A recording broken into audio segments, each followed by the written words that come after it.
Hi, everybody. In today's call, I'm going to be talking with you about transmuting unresolved grief in relation to your twin flame or other quantum relationship. So this is more complex than the usual process of separation and that people talk about in terms of other regular relationships, let's call them. So there are various layers that are really important to know. So I'll talk about that stuff with you today. Okay, so I'm going to start by talking about the normal process, normal grieving process, and then I'll talk with you about the spiritual aspect, the soul level, and the twin flames, and the interaction between the two of you, and so on. So I had to learn forever ago about the grieving process. I was guided to really put a lot of energy throughout my career in terms of relationship breakdown and reconnecting and so on. This has been an essential component for forever, since the 1970s. Is that true? So yeah, my first degree, my second degree, I did a thesis on separation. So I've been immersed, so I've been guided by the universe to focus on a separation and reconnection and so forth. And then as preparation, I had no clue about this, as preparation for the twin flame gig. Okay, so that's my context. So I'll talk with you a little bit about the normal grieving process and that you may know about already, and then we'll go from there because that's a foundation, so you can compare how it fits and for for quite a few people they don't know, am I a twin or not a twin, or so this will help you to gain some clarity, although not necessarily.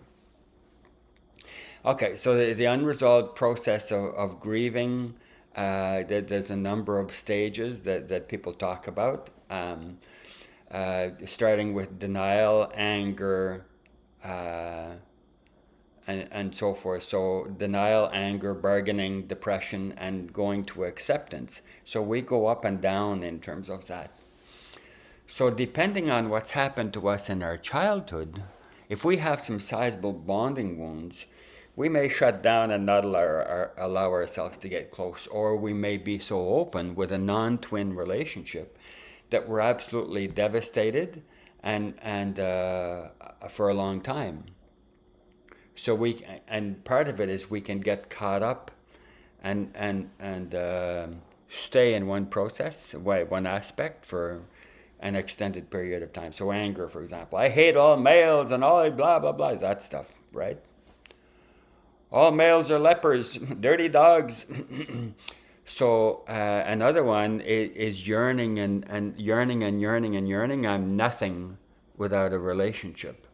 So that's another aspect of grieving, but it's also related to unresolved bonding wounds from the first year and a half of life. There's piles of research on that. You may have heard me talk about that before. And that, of course, relates to previous lifetimes that we'll talk about in a little bit.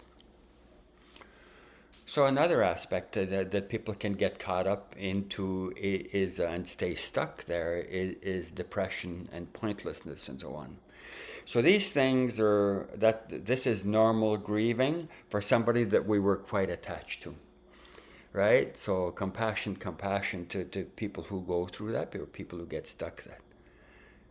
So I've had to learn over time to help people how to resolve the stuckness at whatever stage they're at. People who were in anger, very often the other guy is the dirty rat and I have nothing to do with it and I'm a victim, and so they don't go see healers or therapists or whatever, so they can stay stuck forever. They might not.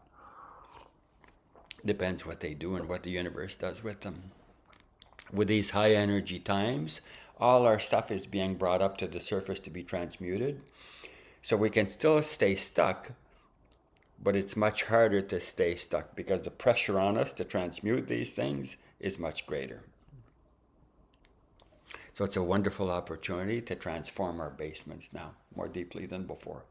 So whether it's stuff at the personality level, so my inner child, for example, and in terms of bonding wounds, or my inner male hates women, or my inner female can't stand to be without a relationship in terms of sacred union. That could be the inner male as well, of course. My inner critic, blah, blah, blah, right? Different subpersonalities uh, are impacted differently.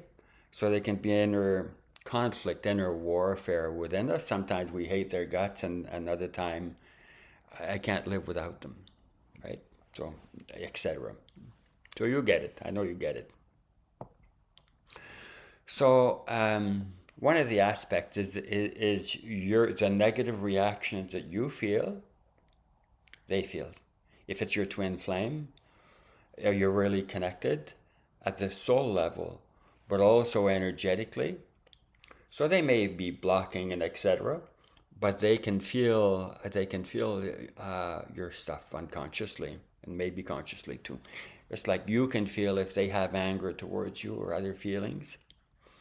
You can feel some of that too. We can distort, of course. We can say, well, he's feeling like this and like this, or he's with another, he's with the karmic, I can feel it. And so that may be true, and we may create delusion as well in terms of that. So it's complex. There are many aspects. So another aspect is grieving at the soul level.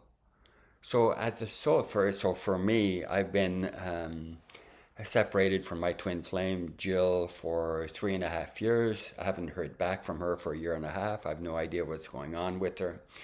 And so I had to go through tons of stuff in relation to my grieving process at the personality level, inner child, broader energies in terms of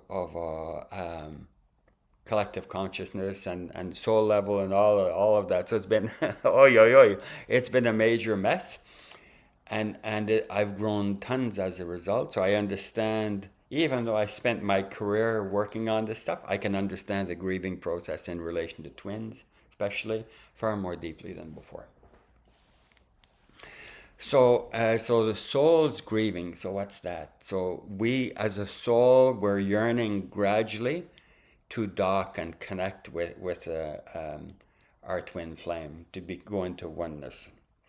And because I have luggage and the other guy has luggage, there's conflict and so forth. And the docking, the connecting is really powerful, and it can be overwhelming. So lots of people end up separating. As far as we've seen of twin flames, the vast majority end up separating. Some stay together. Some are able to do that, and that. So the goal is me as an individual to grow and grow, my inner masculine and feminine, and to help to upgrade those. And if we're able to, like I have no choice in terms of Jill. So she withdrew.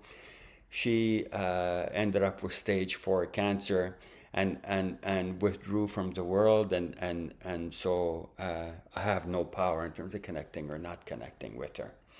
So we're, for many people, not most, many people, you have the option of connecting or not connecting. In some cases, it's the other guy that withdrew and they won't respond to you, and so on.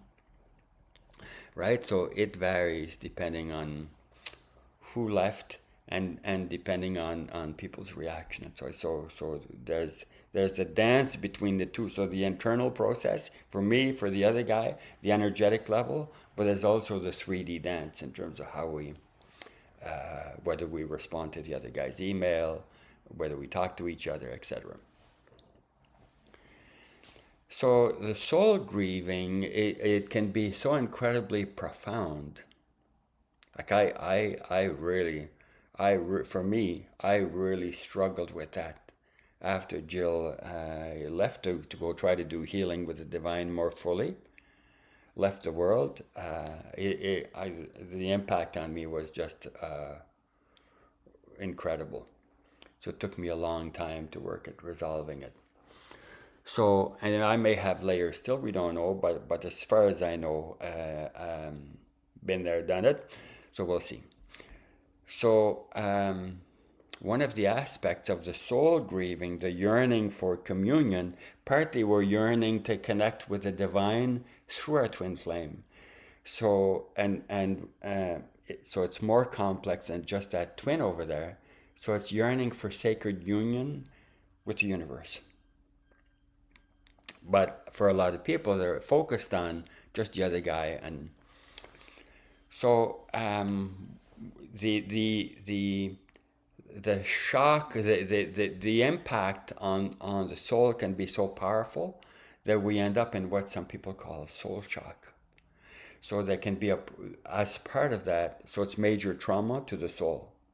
As part of that, there can be a soul fragment, a portion of the soul that dissociates, it goes away. And we may have some soul fragments that disconnected before. So, so partly for the two, in terms of separating, there can be a focus only on the personality level because one or both are not connected to the soul, or you can be quite connected with the soul, and you feel that especially powerfully. There can be defense mechanisms like we're avoiding, shutting down, dissociating, etc. So there's all these aspects. And then there's dark energies that can impact us, of course, that do impact us. If we go into intensity, then it's a doorway for the dark energies to say, yeah, that guy's a dirty rat, etc. Right? Okay, so let me see what else I want to tell you. So part of it is there's grieving more broadly. So we're connected with our guides, and they had some hopes in terms of helping us. Some guides, other guides that we've had, are into no. It should be on an individual path. Never mind this relationship stuff and so forth. So there's discord, let's call it, between different guides that we have. So we get different messages at different times. So some guides are happy that we're apart, and some guides are grieving. That feels like a sense of failure and so forth. And then the soul group issues, and then there's the collective energies in terms of so many twin flames separate, and there's so many videos out there that talk about the grieving process. Those guys are just dirty rats, or etc. So let me see if there's anything more I want to tell you today about this. Part of it is like for Jill and I, we were serving the world for 10 years in terms of webinars and sessions and so on. And so there's the impact on people grieving, people we worked with. They're impacted, and so we can feel their energy. And there's also, for you, even if you weren't on mission with your twin in terms of serving the world in one way or another, there's some people that were anticipating that you would down the road, probably, possibly, and so you're impacted by that as well. Okay, so there's all these different aspects and layers. We have a webinar series coming up in terms of twin flames alone. And mostly it's females who reach out to us for work, 95% or something. So we'll be focusing on women in relation to that, but it's like for me, I have a strong feminine side, and so even though I'm in a male body, so and Jill has more of a yang side in terms of some aspects. So this varies in terms of whether you're male or female watching this, and but overall the dance is very similar. There's a masculine aspect, a feminine aspect, the personality level, the soul, and so forth. So all of that. Let me see if there's anything more I want to say or do, or any clearing I want to do. No, just connect very briefly with the divine now. Let's ask to repair our galactic cord. we'll be addressing and helping to transform all those various issues in an upcoming webinar series. You can find information on that on our websites or at the end of this video. Sacred space within you. Ask Spirit to help transmute some of these energies for you.